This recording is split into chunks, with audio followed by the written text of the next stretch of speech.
T'es pas obligé de changer. Exactement. Kim, t'as déjà eu plusieurs chats dans ta vie, mais il y en a un qui t'a particulièrement touché, c'est Lilou. C'est une des plus belles expériences de ma vie. Oui. On lui permettait d'aller dans la cour dehors, puis elle rentrait enceinte. Je pensais qu'elle avait pris beaucoup de poids. Elle avait mangé beaucoup de petits bulots. Puis c'était fou parce que j'étais partie travailler, puis à un moment donné, je suis comme rentrée, puis elle m'avait attendue pour accoucher. Elle a littéralement accouché sur moi. Wow, mon Dieu. Puis elle a eu 6 petits chats. T'es déjà élevé, j'imagine que t'as déjà Puis élevé. c'était vraiment le fun d'avoir 6 petits minous dans la maison. Puis ça me faisait de la peine à chaque fois que je devais les donner, mais finalement, ils ont eu une belle vie, tous ces chatons-là. Puis donc là, t'en as pas de chat? J'ai pas de chat. Non, pas de chat en ce moment. Pas de chat en ce moment. J'attends que ma fille soit un petit peu plus vieille. Qu'elle soit capable de prendre ses responsabilités aussi. Puis qu'on puisse tous s'en occuper en famille. On a beaucoup aussi voyagé pendant les dernières années. Donc, une espèce de, tu sais, j'attends. Ben justement, toi, ta fille, vous aimez regarder des émissions sur les animaux? Oui, ma fille, elle a une obsession avec les animaux marins. Oui. Donc, il y a comme une petite émission qu'elle écoute, ça s'appelle Les Octonautes. Il y a genre 160 épisodes. Puis, puis elle a appris le nom des calmars, des pieuvres, des requins, des baleines. Puis là, maintenant, elle aime ça communiquer en parlant des nouveaux faits qu'elle apprend comme pour avoir une discussion. Donc, elle va dire, est-ce que vous saviez que la maman des requins, il y a des bébés qui se mangent entre eux dans son ventre? Tout le monde est comme, yes! Fait qu'il n'y avait pas des discussions genre d'enfants normaux. À quel âge elle a ta fille? Elle a 6 ans. 6 ans, quand même. Mais c'est vraiment une passion. Tu vois, je vais être honnête, on a un peu fait l'émission aussi pour ta fille Marguerite. Pour toi, mais pour Marguerite. Puis là, je m'adresse à Marguerite. Salut Marguerite. J'espère que tu vas aimer tous les animaux qu'on présentait à ta mère. Puis ensuite, tu vas pouvoir lui en reparler parce que je suis sûr qu'elle va avoir oublié des choses, mais toi, tu vas les avoir retenues. Oui. Hein? Parce qu'ils sont bons, les enfants, pour ils sont très bons. retenir les choses. Alors, tu as dit que tu aimerais éventuellement avoir un chat. Oui. Sais-tu déjà quelle race tu aimerais adopter? J'aime beaucoup les persans. Oui. Parce qu'ils sont mignons. Parce que c'est... Mon Dieu, c'est réfléchi. Je sais que c'est beaucoup de poils. Ça doit être vraiment difficile de ramasser tout ce poil, mais je vais acheter un bon aspirateur, Sébastien. C'est que, OK. Mais tu peux peut-être m'avertir, c'est quoi là, les problèmes avec ces chats-là? Je sais qu'il y en a qui ont le nez écrasé, puis peut-être qu'ils peuvent avoir des problèmes de respiration. J'ai un ami qui a un chat avec le nez écrasé, puis il arrête pas d'y laver le nez. Comment laver le nez de chat? Ben regarde, retiens toutes ces questions-là parce que on va continuer la conversation avec des invités spéciaux. Viens avec moi, on s'en va les rencontrer. Viens, oui. Viens. Oh my God. Viens t'asseoir ici. Fais un petit... Juste là. Oh my God! T'as vu déjà? Là, faut qu'on... Oh mon Dieu! S'installe. Oh mon Dieu, ils sont tout blancs. Tu les as vus déjà à l'intérieur? Ben, ils sont... Je le vois. Au travers. OK, c'est ça. Mon rêve, c'est un peu ça. Là. Mais là, regarde. Oh mon Dieu, qu'ils sont beaux, hein? Regarde, prends l'initiative, vous approchez de toi. Mais j'ai toujours... Oh, ça... Je peux-tu me prendre en main? Oui, vas-y, c'est pour ça. C'est pour ça qu'ils sont là pour ça. Ah, c'est des petits persans. Des petits persans. Ah, des petits bébés persans. Qui ont à peu près 3 mois et demi, 4 mois. Ouais. C'est l'affaire la plus cute de la Terre. Vraiment. C'est vraiment, là, les chats des pubs de papier de toilette.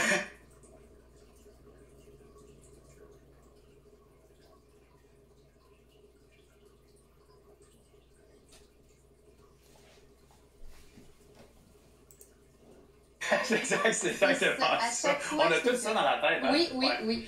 Ben donc, je me suis dit, juste avant que tu te mettes à adopter ou à penser à adopter un petit persan, je me suis dit que on pourrait, avoir des bébés persans avec nous, parce que ça rend la chose merveilleuse, mais aussi, j'en profiterais pour t'offrir une... Consultation super VIP. Consultation super VIP! Oh, bien! Ah, bon, toutes les questions que tu as sur quoi faire pour adopter un petit persan. Donc, comment on prend soin de leurs petites griffes pour pas qu'ils brisent tous les meubles? Comment on prend soin de leurs poils pour pas qu'ils mettent du poil partout? Puis, leur petit nez, ça va dessus, là, le petit nez? Ben, OK, en fait, une chose à savoir, tous les chats, en général, là, donc, à savoir, on ne fait plus le dégriffage des chats. Puis ça, je sais pas si tu savais, mais on le faisait avant, mais c'est comme enlever la dernière phalange, c'est extrêmement douloureux. Donc, on ne fait plus ça au Québec. Et espérons-le, on ne le fera plus jamais nulle part. Donc, ce qu'on doit faire, c'est apprendre à couper les griffes. Puis, ce qui est le fun avec les personnes ou les chats qui ont le poil blanc, c'est que quand tu regardes la griffe, elle est blanche ou elle est transparente. Vois-tu?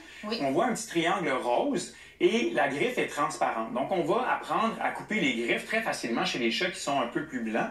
Et puis, l'autre chose, c'est qu'on pense que les chats, ils vont détruire nos meubles, nos divans, puis on a peur de ça. Il y a différentes options. On peut des fois leur mettre des petits capuchons en plastique sur les griffes. Donc, il y a des capuchons qu'on met sur la griffe, on dirait du shellac. Mais c'est pas ça. C'est des petits capuchons qu'on va aussi changer au fur et à mesure que les griffes vont pousser. Mais surtout, c'est de leur apprendre à le faire sur des poteaux, des griffoirs. Donc, il y en a des griffoirs qui sont ça au sol, en carton. Ils vont les mettre dessus. Des belles grandes tours en tapis, là. Oui, c'est ça. Il y en a des belles grandes tours en tapis. Mais il y en a qui sont plus belles. Il y en a en cisaille ou en bois. Donc, il faut juste trouver le substrat que le chat aime utiliser. Puis là, il va le mettre aux endroits aussi où il aurait tendance à faire ses griffes. Souvent, c'est l'entrée d'une pièce dans laquelle il va s'amuser ou dormir.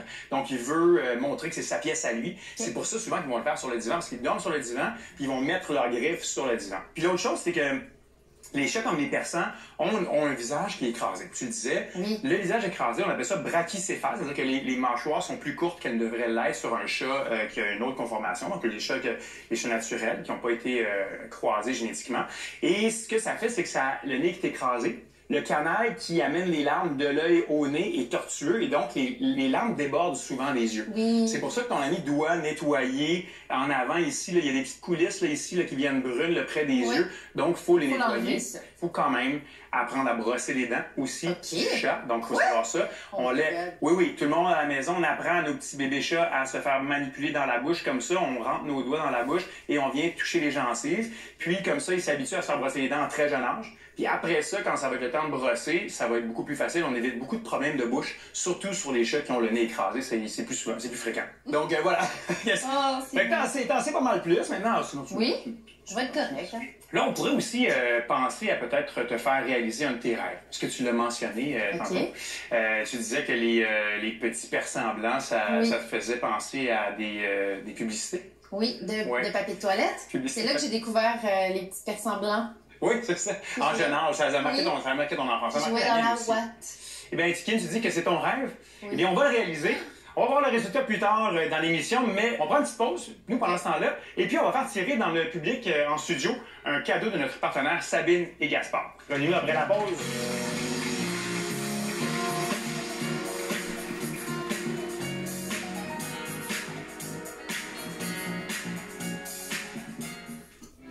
Nous sommes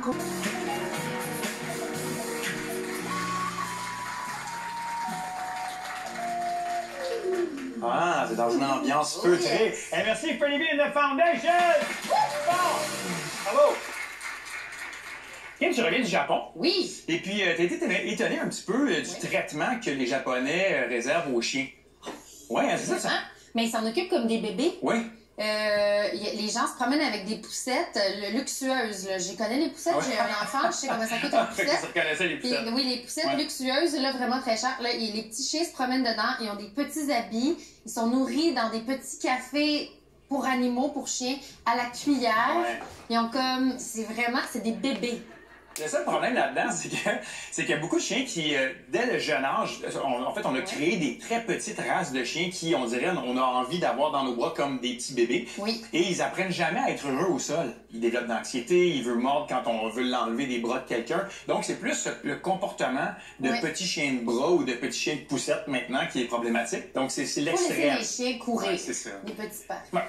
Est-ce que tu as rencontré d'autres animaux au Japon? Oui. Je sais pas si c'est controversé, mais j'ai comme... il avait l'air heureux, là. J'ai vu des petits cochonnets. Des petits cochons. Dans des cafés? Dans des cafés. Oui. C'est des cafés. Oh, me voici avec mes petits cochons. On a des photos de toi dans un café. C'est comme... j'étais là, avec des petites doudous, puis on passait du temps ensemble. C'est moins doux que je pensais. Ça bave beaucoup. Ah oui? Ça, je ne savais pas ça. Les petits cochons, ça bave, là, à un niveau... Comme, je pourrais pas tolérer cette bave-là. Puis ça reste pas toujours petit. Les cochons miniatures, des fois, ça devient vraiment très pas miniature. Hein?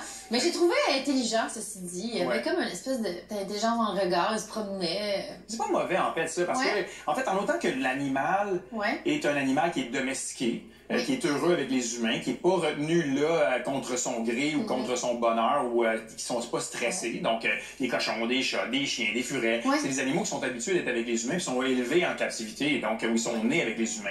Et l'autre chose, c'est que pour des gens qui n'ont pas d'animaux de compagnie, ça peut être une façon de côtoyer des animaux de compagnie, genre de zoothérapie, Ouais. sans qu'ils aient besoin d'adopter un animal chez eux, puis des fois, ben, les abandonner parce qu'ils voulaient juste en avoir un de temps en temps, un Je chat pense ou que un j'étais cochon. témoin de ça parce qu'il y avait un monsieur qui avait comme une doudou, puis il était comme enterré de petits cochons comme ça. Là, j'étais comme, il avait vraiment besoin de zoothérapie, Oui. cet homme.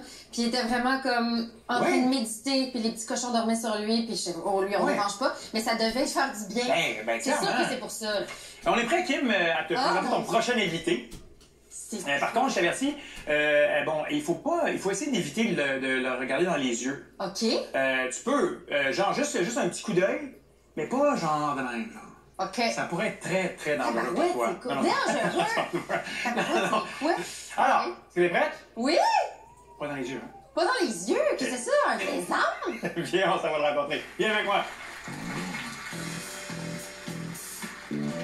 Oh mon Dieu!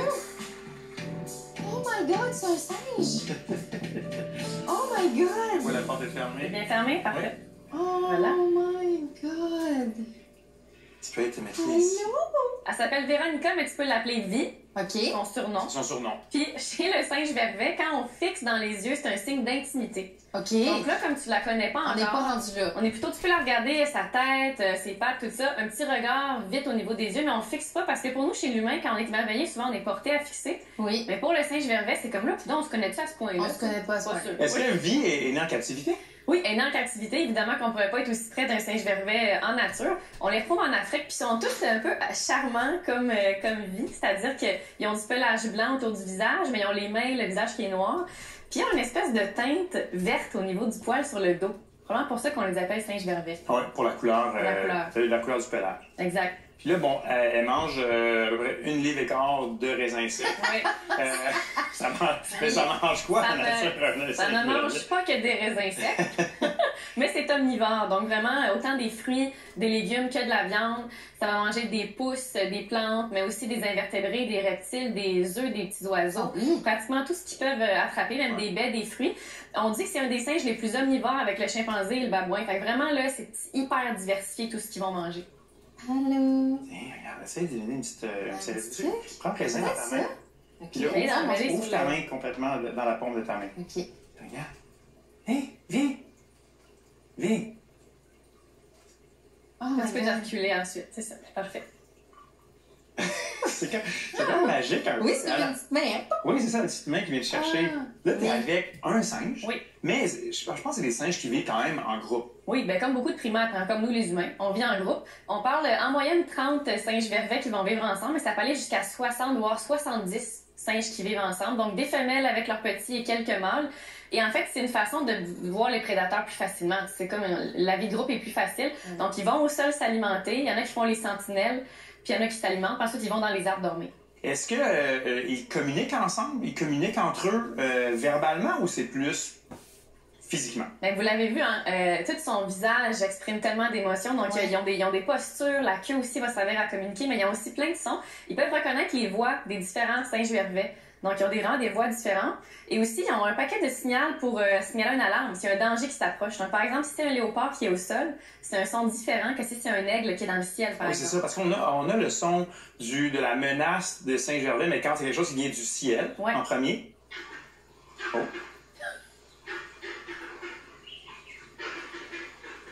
Hop, hop, hop. Oh mon Dieu, on voit tout, hein? On voit Ça tout, se passe dans sa tête. Puis là, regarde au ciel. Ouais. Tu peux-tu? Ouais. À ça demande, Ouais. peut-être. Et puis le deuxième son qu'on entend, c'est lorsque la menace vient des arbres. Oh.